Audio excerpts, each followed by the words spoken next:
So, I've got something super exciting for you today on QuickSpeak English, and I mean really exciting. We're going to dive into something that lots of people think about but don't really talk about much, you know? Oh, you bet it's exciting. I can't wait to share all these amazing insights about honeymoon sex tips with our listeners. Right. And like, who better to talk about this than my friend Peter here, who's absolutely brilliant when it comes to relationship expertise. I mean, you've been helping couples for what, like 8 years now? Yeah. And every single day I'm learning something new about how to help couples, especially especially newlyweds make their intimate moments just absolutely incredible. I've got to say, I'm super curious about all the tips you're going to share with us today because, like, honeymoon sex can be, well, there's a lot of pressure there. Oh, totally. And that's exactly what makes this conversation so important for our listeners. Because you know what I mean? We're going to break down all those expectations and really get into the practical stuff. So, Peter, let's dive right into this because I think a lot of our listeners might be feeling like super nervous about their honeymoon night. Why do you think there's so much pressure around this? You know what, Mary? That's actually such an important point because and I see this all the time with couples. There's this huge expectation that honeymoon sex needs to be absolutely perfect, right? And and the thing is, this pressure can actually make everything feel really overwhelming. Um, yeah. I can totally see how that would be stressful. Like, there's all these movies and stuff that make it seem so perfect. Exactly. And you know what? This is where I always tell couples to just take a step back. Because, the reality is that your honeymoon isn't about performing or meeting some kind of ideal standard. It's really about connecting with your partner and just enjoying this special time together. That's actually super helpful to think about it that way. But, like, how do you suggest couples manage these expectations? Well, first thing I always emphasize is that it's totally normal if things aren't picture perfect. You know what I mean? Like maybe you're tired from the wedding or you're feeling a bit anxious or maybe you're just overwhelmed with all the emotions and that's completely fine. So it sounds like being more realistic about the whole thing is really important. Absolutely. And you know what else is super crucial? Understanding that your honeymoon isn't just about that first night. It's about taking time to relax, to get comfortable with each other in this new phase of your relationship and just letting things unfold naturally. So, um, Peter, let's talk about something super important here. Like, how should couples actually, talk about what they want before the honeymoon? Oh yes. This is absolutely crucial. And I'm so glad you brought this up. You know what? I always tell couples that honest communication is like the foundation of amazing intimacy, right? And it's especially important before the honeymoon. Um, but isn't that kind of awkward sometimes? Like, how do you even start that conversation? Well, here's the thing. The thing is, you want to start these conversations well before the wedding, you know? Like maybe when you're having a quiet dinner together or just relaxing at home. And it's really about being open and genuine about your hopes, your desires, and especially your boundaries. What are some specific things couples should discuss? So first of all, it's super important to talk about your comfort levels, right? Like what makes you feel relaxed and what makes you feel special and then there's the practical stuff too, like discussing birth control or any health concerns you might have. These conversations might feel a bit awkward at first, but they're absolutely essential. Um, do you have any specific tips for making these conversations easier? Yes, absolutely.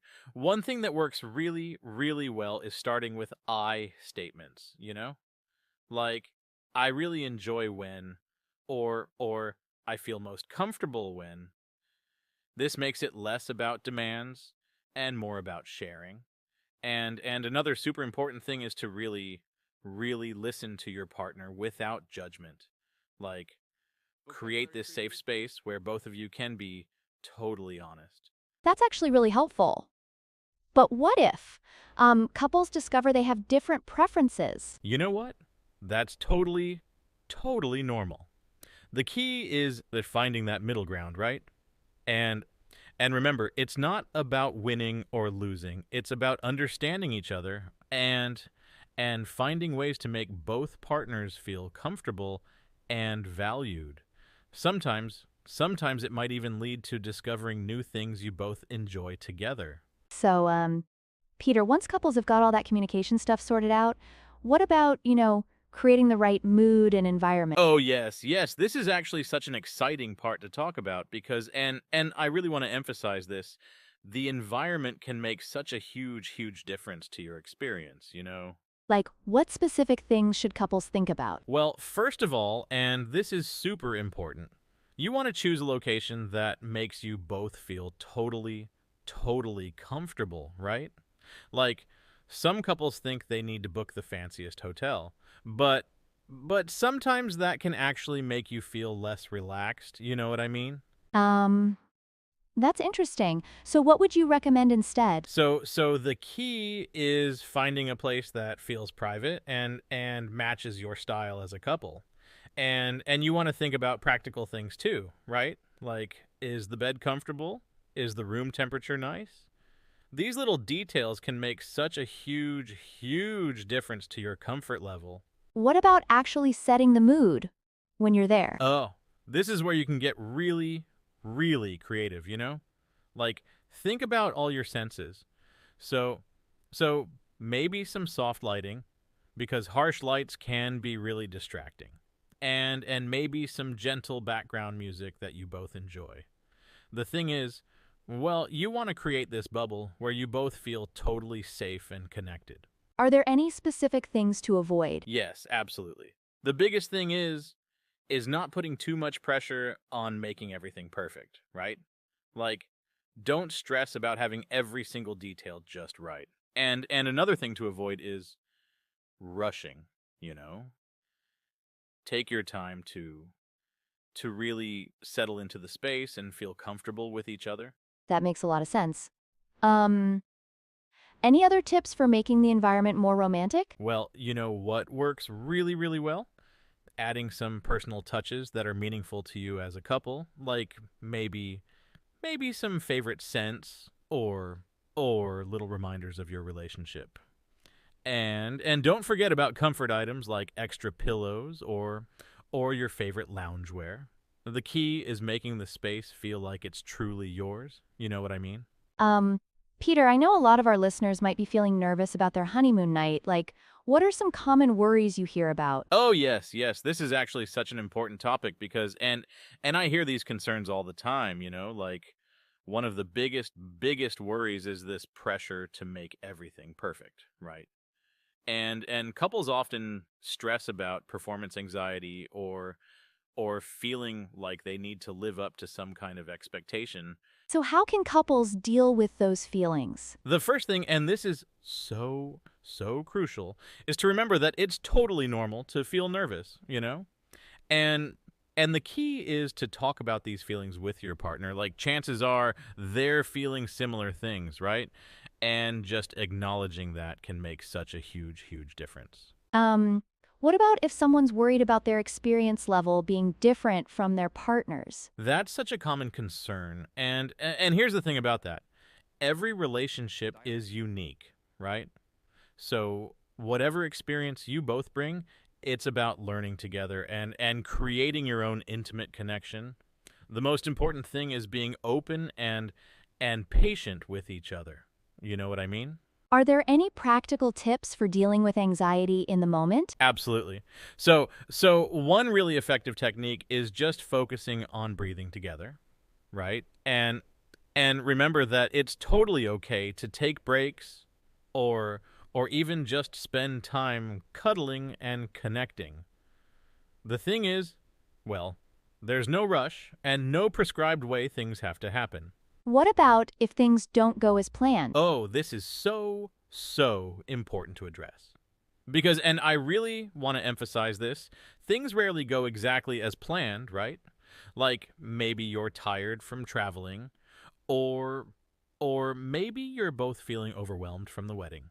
The key is to be gentle with yourselves and maintain a sense of humor about it all, you know? Sometimes the unplanned moments become the most special ones. Second paragraph in the dialogue. In this episode of QuickSpeak English, we're diving deep into the fascinating world of honeymoon sex. And I got something super cool for you, Lily. I've been researching, some tips and tricks to make those newlywed nights extra special. Oh, wow. Sophia, this is like totally my area of expertise. And I'm so excited to share some really juicy insights with you. Newlywed sex is like a whole different ballgame. It's all about connection and exploring this new, exciting chapter together. And there's so much to discover. So, what are some of the biggest misconceptions couples have about honeymoon sex? Well, one biggie is the expectation of like constant fiery passion.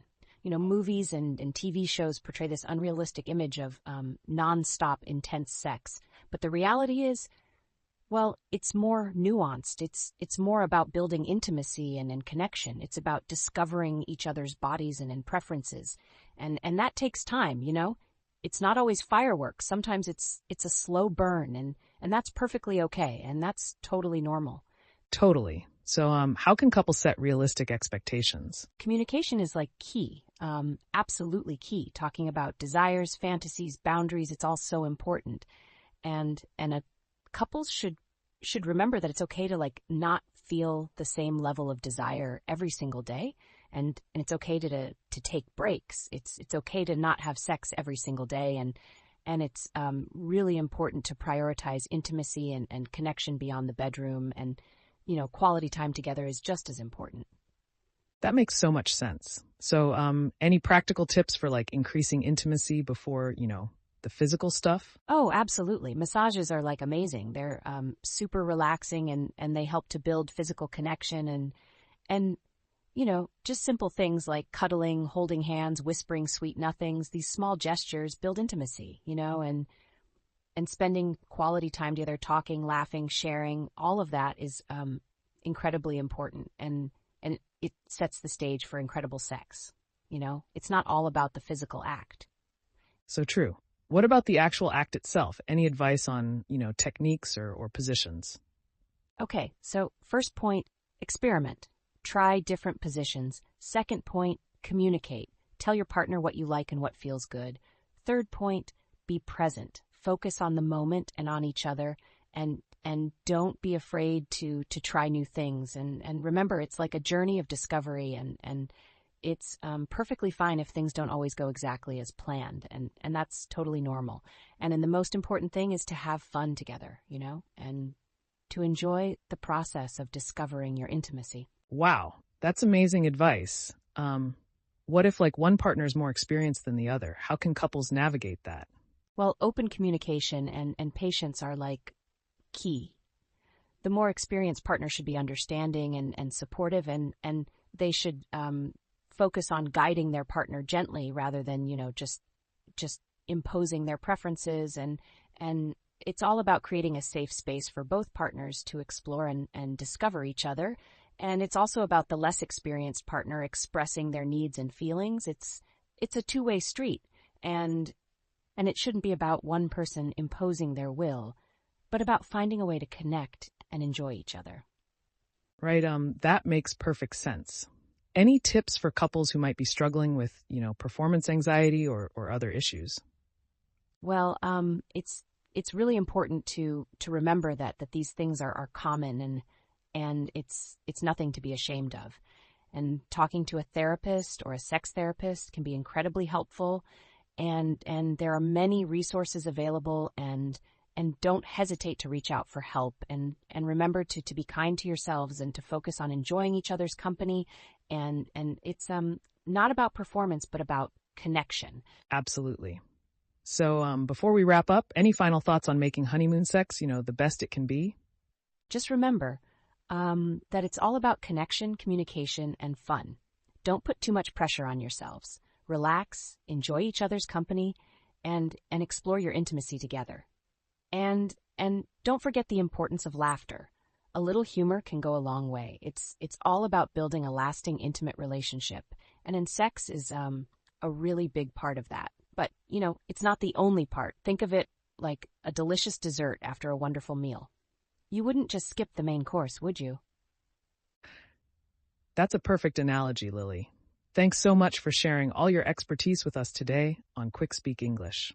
I've learned so much. My pleasure, Sophia. And remember, listeners, happy honeymooning, and don't forget the chocolate-covered strawberries.